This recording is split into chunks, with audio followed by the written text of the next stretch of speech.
Danaus al aire, un programa donde te hablaremos de la música y los músicos de Morelia y sus alrededores. Sean todos muy bienvenidos.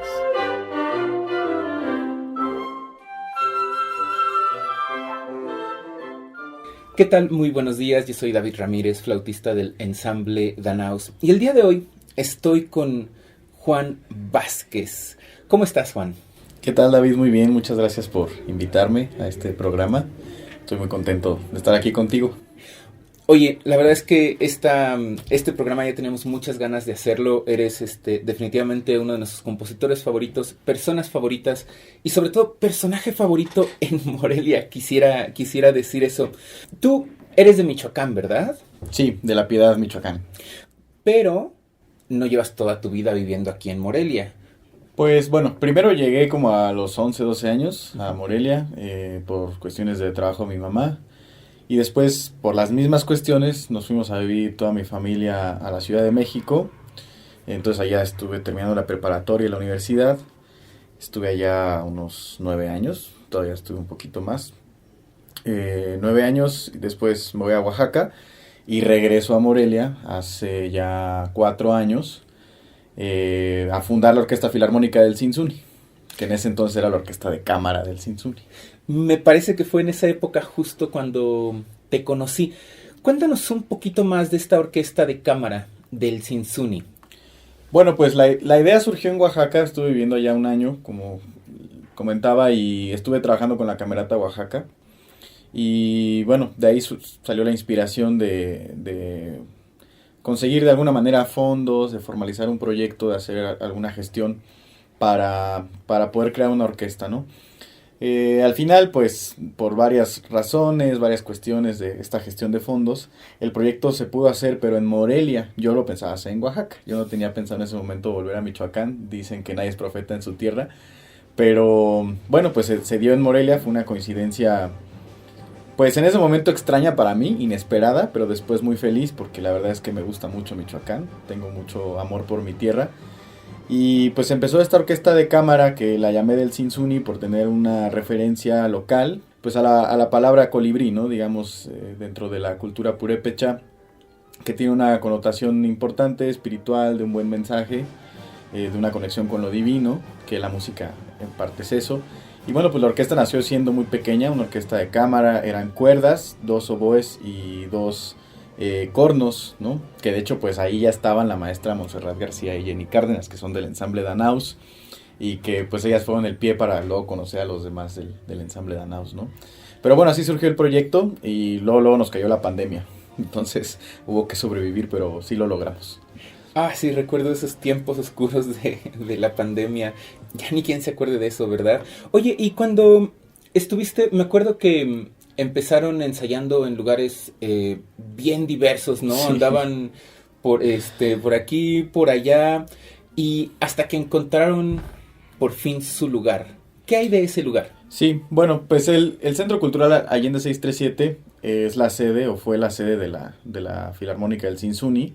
El Centro Cultural arranca, digamos, al mismo tiempo que la orquesta, nada más que arrancó la remodelación del Centro Cultural. Entonces ensayamos ahí un par de veces y luego nos corrieron porque había que remodelar, vaya. O sea, ya no era adecuado para estar ensayando porque había mucho movimiento de albañilería, etcétera. Y por lo mismo la pandemia, esa remodelación tardó mucho tiempo en realizarse. Estamos hablando de 2 años que tardó en realizarse. Hubo muchas trabas, tanto sanitarias como de proveeduría por este tipo de cosas de la pandemia. Entonces ese tiempo, como dices, estuvimos migrando. Entonces, estuvimos ensayando, no sé, por ejemplo, en el Niño de la Salud, que agradezco mucho al cura que en ese momento nos acogió. De pronto estuvimos ensayando en un salón de fiestas en ruinas ahí por el bosque Cuauhtémoc, ¿no? Un lugar bastante tétrico, pero bueno.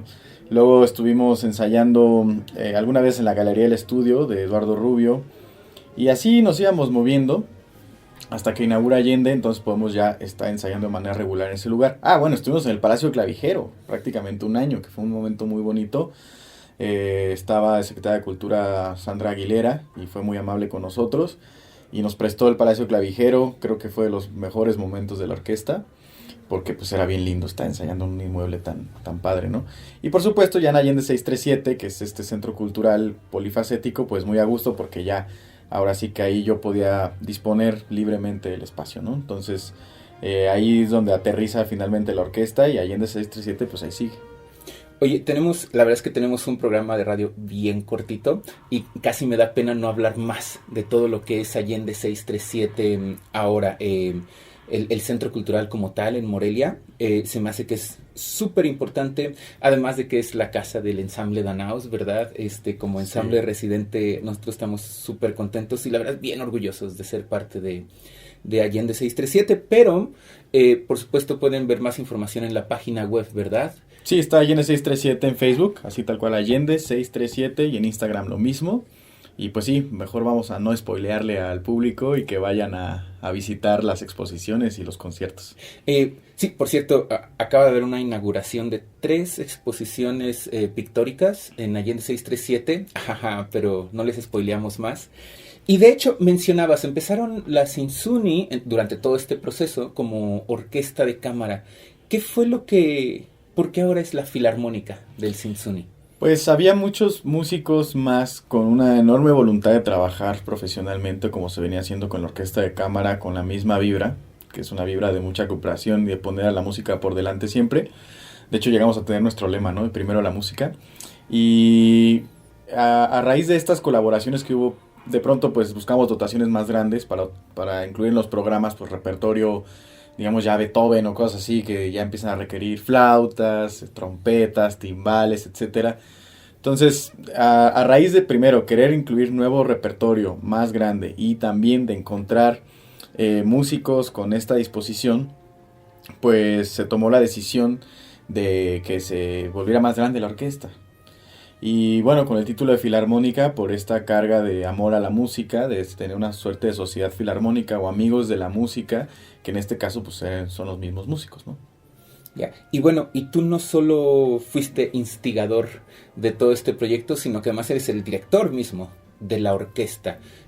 Tú te formaste como director, naciste y pensaste, quiero ser director cuando llegue a Morelia en el futuro. ¿Cómo llegaste a eso? Pues sí, un poco siempre tuve el sueño de ser director y compositor, ¿no? Siempre pensé en eso, hubo momentos de mi vida en los que dije ya no va a suceder porque, bueno, como todo el mundo sabe, yo estudié Derecho como licenciatura y fueron tiempos pues bastante sombríos, digamos, para mi futuro musical. Hubo momentos en que de verdad pensé que ya no me iba a dedicar a la música, pero pues en algún momento me di cuenta que esa decisión realmente era mía, que nunca es tarde y que simplemente uno lo decide y listo. Entonces, bueno, pues sí, empecé a incursionar sobre todo en la composición. Y fue la composición la que me llevó a dirigir, porque las primeras veces que yo dirigí fueron mis obras. Yo sin ninguna experiencia en la dirección, realmente la formación en dirección ha sido completamente empírica y gracias a todos los colegas de la orquesta del Sinsuni que me ayudaron mucho, que han sido como mis maestros, por así decirlo, con quienes estoy muy agradecido, pero fue por la composición. Pero bueno, pues una cosa lleva a la otra, ¿no? Entonces estar dirigiendo obras mías que pues tiene cierto grado de comodidad por el conocimiento que tengo de esas obras naturalmente, pues ya de pronto estaba dirigiendo otras cosas que también me gustan mucho. Fantástico. Bueno, hablando de este proceso de crecimiento, me gustaría que escucháramos primeramente esta pieza que es el Nocturno del Pacífico. Esta pieza tiene una dotación un poquito más grande que la primera orquesta de cámara del Sinsuni. Sí. No siempre tuvo la dotación completa de la Filarmónica del Sinsuni, pero ahorita vamos a hablar de por qué pasó eso. Les presentamos el Nocturno del Pacífico, la obra número 40 de Juan Vázquez.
esta obra tiene una historia increíble, ¿verdad? Directamente me gustaría que nos compartieras. ¿Qué originó esta pieza? ¿Cuál es la historia detrás? Pues esta obra la compuse para concursar en el concurso Arturo Márquez de Orquesta de Cámara en el 2021. La verdad es que todo el mundo me empezó a decir, oye, ¿por qué no entras al concurso, no? Los de la orquesta de mi esposa, o sea, entra al concurso, vas a ganar. Y yo decía, ay, ¿a poco si nunca he entrado a un concurso? Pero pues sí, gané con esta obra.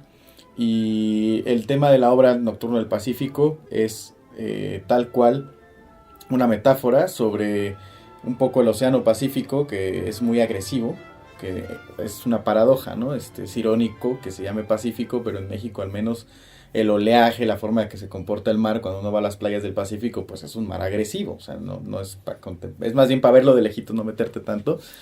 Y reúne esta obra las tradiciones musicales de Oaxaca, las que pude conocer, que por supuesto ni remotamente son todas, son las que pude conocer en mi estancia allá, algo de Guerrero, de la Tierra Caliente, de la música calentana, y de Michoacán también, por supuesto. Entonces se fusionan estas tres tradiciones de manera, pues creo que bastante bien mezclada, en un sentido de que no prepondera una sobre otra, y a veces están todas al mismo tiempo. Sin duda hay momentos en los que quizás se puede identificar más una que otra, pero son estas tres tradiciones, y como son estados que tienen costa en el Pacífico, le puse Nocturno del Pacífico porque además refiere a una escena de noche que es una fiesta. O sea, es una fiesta mexicana en la noche, es una borrachera, vaya, es una borrachera dura, una fiesta de pueblo bien. Eso me parece súper interesante. La verdad es que cuando estás ahí en medio de la orquesta tocando, sientes la intensidad, la pasión de la gente divirtiéndose, ¿no? Divirtiéndose por horas o días, la verdad. Sí.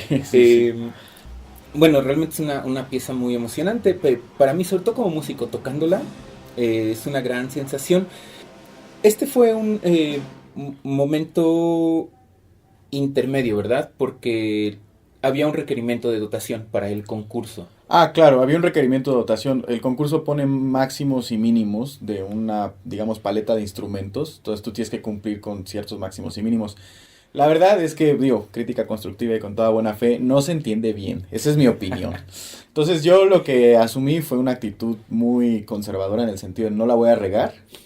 Y puse el mínimo que yo entendí, que no sé si sea el verdadero mínimo, y quizás sí un poquito más. Vaya, no me quise arriesgar, pero tampoco me quise exceder. O sea, no era mi intención usar el máximo de la paleta. Por ejemplo, mi querida amiga Nubia Jaime, que ganó ese año también conmigo, ella sí se fue al todo, ¿no? Ella fue por todo.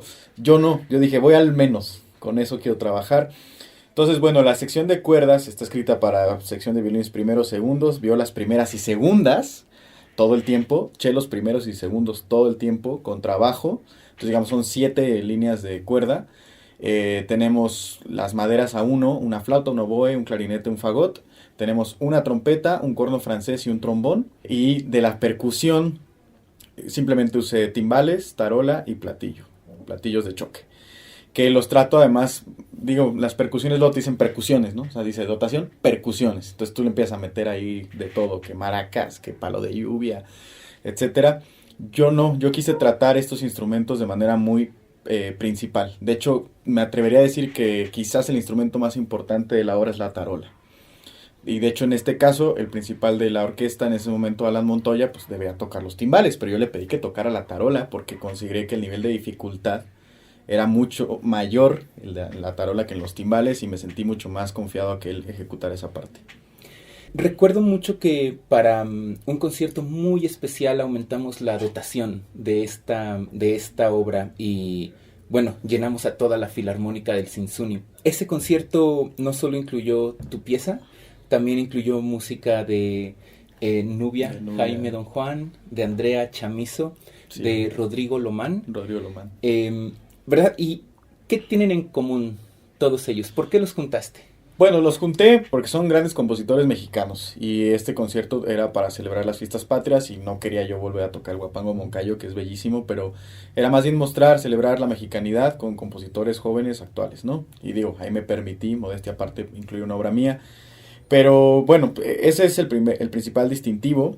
Ahora, por lo menos Rodrigo, Nubia y yo tenemos una afinidad muy grande a componer música, digamos, más apegada a las tradiciones formales del siglo XIX, XVIII, tonal, además, armonía tonal.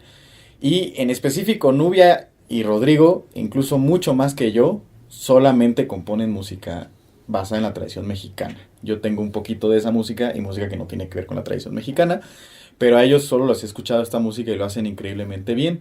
Y ahora Andrea Chamizo tiene un estilo mucho más contemporáneo, por así decirlo, mucho más empapado por las vanguardias del siglo XX.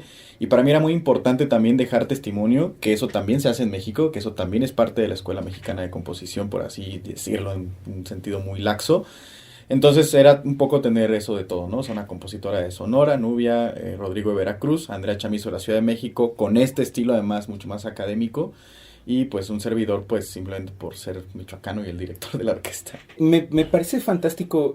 Realmente creo que fue un grupo muy padre ese concierto. Creo que es uno de mis recuerdos más bonitos. Sí, quizá fue el clímax de la orquesta, ¿eh? Sí, probablemente. Sí, un y gran todavía, concierto. creo que todavía escuchamos esa grabación con bastante gusto. Es divertido pensar que el ensamble Danaos hemos tocado música tanto de Nubia como de Andrea como tuya. Y nos falta Rodrigo, ¿verdad? Habríamos de contactarlo para el siguiente quinteto de Recomendadísimo. Rodrigo Lomán. Y hablando de quintetos y la música que ha tocado Ensamble Danaos, me gustaría presentar de tu música el primer quinteto. Para el quinteto de alientos me gustaría que escucháramos el segundo movimiento. Este quinteto tiene una historia bien bonita para nosotros que les contaremos en un momento.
Este quinteto definitivamente tiene una gran historia, nos encanta contarla y pues la vamos a contar de nuevo, por supuesto, justo ahorita, porque fue un proyecto que se hizo en pandemia, ¿verdad? Sí, pues la orquesta iba a entrar a tocar en el Festival Mariano Elizaga, el concurso, el Festival de Piano, Nacional de Piano, y pues estábamos con todo, ensayo y ensayo para esto. Y de pronto pues llega un semáforo rojo de manera muy vertiginosa. Entonces se tiene que suspender el festival, se pospone de agosto a diciembre de ese año. Y pues toda la orquesta se deprime un poco porque veníamos trabajando muy a gusto. Y para mí pues fue un bajón fuerte con este ritmo de trabajo de pronto tener que de verdad frenar. Y bueno, en este contexto estaba yo componiendo este quinteto para ustedes con mucho cariño. Entonces el primer movimiento pues refleja un poco esta introspección, reflexión, esta parte un poco más deprimida quizás, melancólica, como diciendo por qué la vida es así ahorita, por qué las cosas tienen que parar de esta forma, algo que nadie se imaginaba. O sea, yo me acuerdo de 2018, 2017, ¿quién iba a pensar que íbamos a enfrentar una cosa como la pandemia, no? Ahorita ya se nos olvida, pero fue fuerte en su momento. Y el segundo movimiento que escuchamos precisamente es todo lo contrario, es decir, no va a haber ánimo, todo sigue, la vida sigue, hay razones para sonreír. Y además pues está de alguna manera inspirada esta alegría tan sencilla del movimiento, que la indicación dice allegro semplice, o sea, un allegro simple está basado en un perro, ¿no? En la alegría de los perros, porque los perros son muy buenos para comunicar la alegría y la sienten de una manera muy honesta. Esa se me hace una idea siempre tan bonita, de verdad. Regreso muy seguido a esta sensación y a esta música. Esa pieza nos llevó a un montón de festivales durante y después de la pandemia, y es una pieza que siempre ha sido muy bien recibida para el ensamble Danaus. Pero bueno, tu música no solo se ha tocado en México, ¿verdad? ¿Puedes platicarnos un poquito de lo que ha habido fuera? Sí, pues he tenido 2 oportunidades. Participé en el festival Festmus en España, en Castellón. En la comunidad valenciana, ¿no? Se hizo este festival de bandas y en la inauguración tocó la banda municipal de Castellón, que pues allá en España hay una tradición de bandas sinfónicas también importantísima, y hubo un contacto también por parte del quinteto M5 Mexican Brass, ¿no? Con el trompetista Alex Freund, que estuvo aquí en Morelia mucho tiempo y ahorita está en Atlanta. Y es un gran virtuoso de la trompeta. Ellos tienen este quinteto de metales y me encargaron un concierto para banda sinfónica y metales para estrenarse en el Festmus. Entonces, pues allá tuve esa oportunidad. Está de hecho el video en YouTube. Esta obra que se llama La Topa, que está basada precisamente en una topa, no en un duelo de bandas, solo que aquí no son bandas, es el quinteto contra la banda. Y es un poquito la leyenda del Cupatizio, ¿no? De que estaba seco, que había un demonio y que llegó un cura y sacó al demonio. Entonces, no es esa historia en específico, pero es la idea de que el quinteto de metales se enfrenta a una entidad oscura, que es la banda, y se baten en un duelo ahí de musical. Y al final, gracias a una fuga, que es como lo más ingenioso que logra sacarse el quinteto, logran armonizarse con la banda y todo acaba feliz, ¿no? Esa es un poco la retórica de la topa, que tiene un poco de programático. Y también para banda sinfónica, que eso se me hace una coincidencia muy, muy grande en mi vida, ¿no? Que la banda sinfónica ha sido mi oportunidad de salir de México. En El Paso, Texas, se celebró un simposio de música mexicana, en el que participó y organizó en este año la Universidad de Texas en El Paso. Entonces me invitó Andrew Hunter, el director de la banda sinfónica de la Universidad de Texas, ahí en El Paso, a componer una obra que es un concierto para trompeta y banda sinfónica. Esta obra está basada en la música de Michoacán, entonces principalmente son sones, y esa se acaba de estrenar este año allá en El Paso, Texas. Fantástico. Aquí digo un pequeño paréntesis. ¿Qué tanto quieres platicar de lo del futuro? Como, ¿no quieres decir cosas? Lo que tú quieras. Si ¿Sí? quieres, nomás anunciamos como que... Sí, a lo mejor es como, y hoy en 2024, ¿qué sigue para Juan? ¿Qué sigue para todo? ¿Va? Bueno, eso está increíble y es música súper bonita. Pero ahora quiero preguntarte, hoy en 2024, en el verano de 2024, ¿qué sigue para Juan Vázquez? Bueno, pues ahora, precisamente animado por este tipo de oportunidades, busqué hacer estudios de maestría en el extranjero y afortunadamente fui admitido y se me ofreció una beca en la Universidad de Oregon para realizar la maestría en dirección de orquesta. Entonces voy a estar yéndome para allá, pues ya como en un mes, me queda poco tiempo en Morelia, voy a extrañar mucho, pero bueno, es lo que sigue, ¿no? O sea, hacer esta maestría en dirección de orquesta. Fantástico. ¿Vas a seguir componiendo? Por supuesto, eso ya nunca lo voy a dejar de hacer, creo que es lo que más me define como músico. Si bien hay veces que la dirección me ha jalado mucho tiempo y no compongo tanto como antes, pero cuando compongo siento un estado de felicidad, hasta de comodidad en cierto sentido, como llegar a un lugar conocido, ¿sí? Y claro que hay retos que te hacen pues cada vez sacar nuevas energías, etcétera, pero sí es como volver a tu habitación o algo así donde estás a gusto, porque sabes que no hay duda de que eso es lo que tienes que hacer. Todo lo demás podría quizás en algún momento ser complejo, pero la composición es algo que yo sé que tengo que seguir haciendo. Y es algo que has hecho durante bastante tiempo. Esta siguiente pieza que vamos a escuchar es un poquito contrastante con las dos piezas anteriores. ¿Nos hablarías un poco de ella? Sí, es una fantasía para piano, es mi obra número 8, que sí, pues dista bastante de las otras. Tengo bastantes piezas para piano solo, que yo creo que son las que menos se tocan, las que menos se conocen. Y bueno, pues nada, es una obra que está compuesta en sol mayor. Bueno, no empieza en sol mayor, ¿verdad? Es un poco retórico el asunto, pero sí termina en sol mayor. Y, en fin, ni recuerdo bien qué me haya inspirado, etcétera, pero pues era de esta música pianística, muy íntima para mí, es bastante virtuosa. Y eso me gusta de la fantasía. O sea, en su momento me divertía mucho encontrarle ciertas posibilidades pianísticas al instrumento, así como en el idioma del piano, ¿no? Muy bien, pues con esto despediremos nuestro programa. Muy bien, pues muchas gracias.